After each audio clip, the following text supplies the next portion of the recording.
Irán ha lanzado ataques a las bases militares de Estados Unidos en Qatar y horas después Trump anunció un alto al fuego. En este video vamos a explicar desde cero toda esta historia para que se entienda bien, porque la semana pasada hicimos un video donde expusimos por qué Israel e Irán se odian, pero solo hablamos de los acontecimientos recientes, los cuales tienen que ver con los avances del programa nuclear iraní. Israel vio estos avances como una amenaza y por eso atacó las bases nucleares de Irán. Ahora Estados Unidos anuncia una paz, un alto al fuego, luego de que ocurriera bombardeos contra bases estadounidenses en Qatar e Irak. En los últimos 10 días se ha visto la espiral más vertiginosa de violencia directa entre Israel e Irán, algo que nunca había ocurrido, al menos no en los últimos 45 años. Es por eso que mucha gente se ha estado preguntando en redes sociales si estábamos ante la tan mentada Tercera Guerra Mundial. Para quienes se acercan por primera vez a este tema, conviene repasar paso a paso los acontecimientos, la naturaleza de la participación estadounidense y los criterios que los historiadores usan para hablar de un conflicto a escala mundial. Pero antes, nuestro auspiciador. Regreso en 15 segundos. Mis videos llegan gracias a Rusia 360. Estudia en las mejores universidades de Rusia pagando 4 veces menos de lo que gastarías por quedarte a estudiar en el Perú. No es requisito saber idioma ruso ni ser el primero de tu clase. Para más información accede al link que está en la descripción de este video y llena el formulario. Hablemos primero de los antecedentes. Irán e Israel mantenían en el pasado una relación pacífica. ¿Pero qué pasó? En 1979 ocurrió un episodio conocido como la Revolución Islámica de Irán. Una facción iraní estaba descontenta por su gobierno, ya que éste llevaba a cabo una occidentalización de la sociedad iraní. Eso no les gustó a esta facción rebelde y entonces derrocaron al gobierno instaurando una teocracia en donde Israel era considerado un enemigo por presuntamente usurpar tierras y desplazar a los palestinos, otro pueblo musulmán. Desde entonces Irán se dedicó a financiar y apoyar a todo aquel que quiera hacerle daño a Israel, pues perciben a Israel como un estado occidentalizado que ejerce colonialismo y opresión sobre la comunidad islámica. En ese sentido, el líder supremo de Irán juró que Israel será destruido. Bueno, esos son los antecedentes. Luego, en medio del conflicto Israel-Palestina, Israel atacó el día 13 de junio de 2025 una base nuclear iraní debido a que considera una amenaza el hecho de que Irán esté preparando armas nucleares. Este primer ataque es lo que inició todo. A partir de esa fecha ocurrieron una serie de ofensivas. Los días 14 y 15 de junio, Irán respondió con misiles que impactaron en la ciudad israelí de Rishon LeZion y en las afueras de la ciudad Haifa, dejando al menos 5 decesos y más de 70 heridos. Israel respondió atacando un depósito de petróleo y el cuartel general del Ministerio de Defensa de Teherán. Los días 16 y 18 de junio, Estados Unidos participa por primera vez dirigiendo buques de guerra lanzamisiles para reforzar la defensa antimisiles israelí, mientras la ONU pedía un alto al fuego. Los días 20 y 21 de junio, algunos gobiernos de países del sur global, sur global es un eufemismo para referirse a países tercermundistas o en vías de desarrollo. Algunos gobiernos del sur global denunciaron la ofensiva israelí y advirtieron el riesgo para la seguridad colectiva. Finalmente, los días 22 y 23 de junio ocurre un giro dramático. El presidente Donald Trump ordenó bombardeos contra 3 instalaciones nucleares iraníes, mientras que las potencias de Rusia y China condenaron la acción calificándola de provocación y alertando de un posible conflicto a gran escala. De ahí que se hable de una tercera guerra mundial, aunque según algunos expertos estamos lejos de estar en dicha situación y más aún con los anuncios de alto al fuego del día 23 de junio.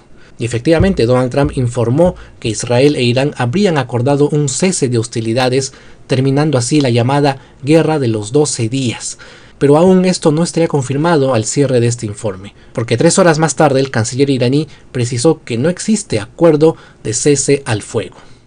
¿Cuál es el papel militar de Estados Unidos?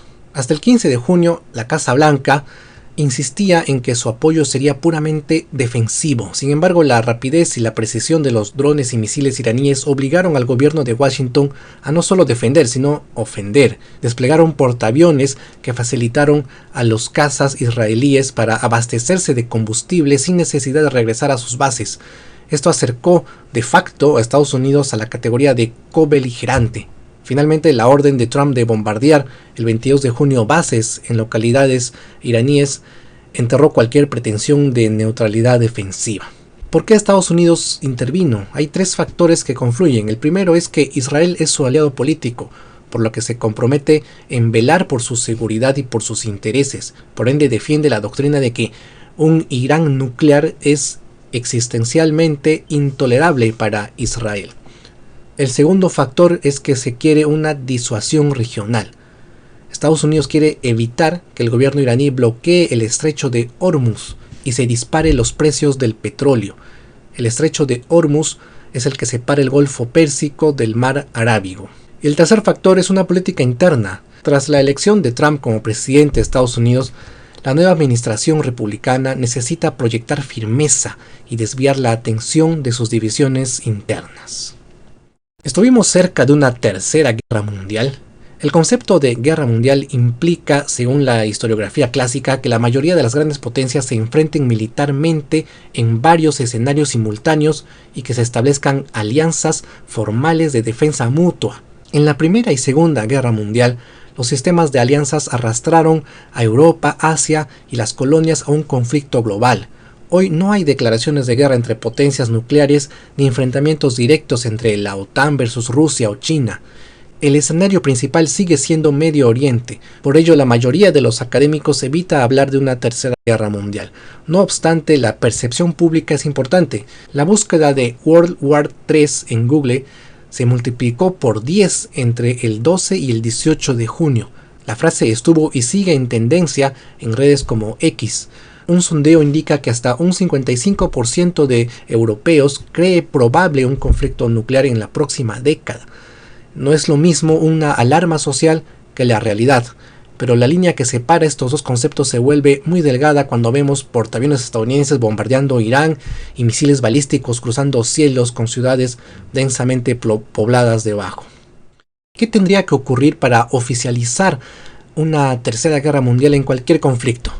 De aquí en adelante hay que tener en cuenta estas 4 condiciones para nunca más alarmarnos, ¿no?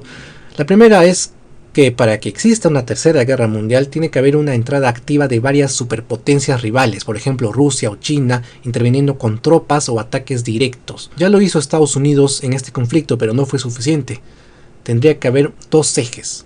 La segunda cosa que tendría que ocurrir son tratados de defensa colectiva en donde varios países firman y acuerdan protegerse mutuamente de las ofensivas. La tercera condición es que exista una extensión geográfica del conflicto a otros escenarios, por ejemplo Europa o América. Y finalmente, tendría que haber uso de armas de destrucción masiva o ciberataques estratégicos que paralicen infraestructuras en varios continentes. Hoy ninguno de esos umbrales se ha cruzado. ¿Qué hay de las otras potencias? Bueno, Rusia condenó los bombardeos estadounidenses, pero no hace más que ofrecer asistencia diplomática. Por su parte, a China no le conviene que se bloquee el estrecho de Hormuz porque se pondría en riesgo su propia economía. ¿Y qué dicen las potencias del sur global? Bueno, el sur global tiene potencias como Indonesia, Bangladesh, Brasil. Estos gobiernos reclaman negociaciones y temen la interrupción del comercio. Bueno, ¿ahora qué va a pasar? ¿Qué nos espera? Donald Trump informó que Israel e Irán habrían acordado un cese de hostilidades, terminando así la llamada Guerra de 12 días. Esta implementación de cese al fuego aún no ha sido confirmada oficialmente por los gobiernos de Jerusalén y Teherán, aunque se informa que Qatar jugó un papel clave mediando y obtuvo el compromiso de Irán. Pero 3 horas más tarde, a través de un mensaje en sus redes sociales, el canciller iraní precisó que no existe tal acuerdo, pero si Israel deja de atacarlos antes de las 4 de la mañana, hora de Teherán, entonces Irán no tiene intención de continuar su respuesta militar. Entonces, ¿qué sigue? Solo queda esperar a que esta información de alto al fuego sea confirmada y así cerraremos un episodio más en la historia bélica de la humanidad. De ser mentira el acuerdo de alto al fuego, estaríamos ante un fraude estratégico de Washington para culpar a Irán de no respetar un presunto tratado de paz o de armisticio, porque para que haya armisticio tiene que haber firmantes y documentos legales. Esperemos a eso y seguiremos informando. Por ahora eso ha sido todo, amigos. Espero que este video les haya informado. Si es así, déjame un like. Suscríbete a este canal porque voy a seguir informando de ser necesario. En pantalla aparecen quienes me apoyan a través de patreon.com. Si deseas hacerlo para que este canal siga creciendo, te dejo el enlace en la descripción. Mi nombre es Hugo Javier y nos vemos en el próximo video. Hasta pronto. Bueno, para finalizar, no te olvides que puedes estudiar en Rusia con el programa Rusia 360. Estudia pregrado y maestría. No necesitas estar en tercio superior ni saber ruso porque el idioma te lo enseñan allá. Solo necesitas pasaporte y certificado de estudios escolares. Estudiar en Rusia es mucho más barato que estudiar en cualquier universidad barata del Perú. Accede al formulario que dejo en la descripción para que te puedas inscribir.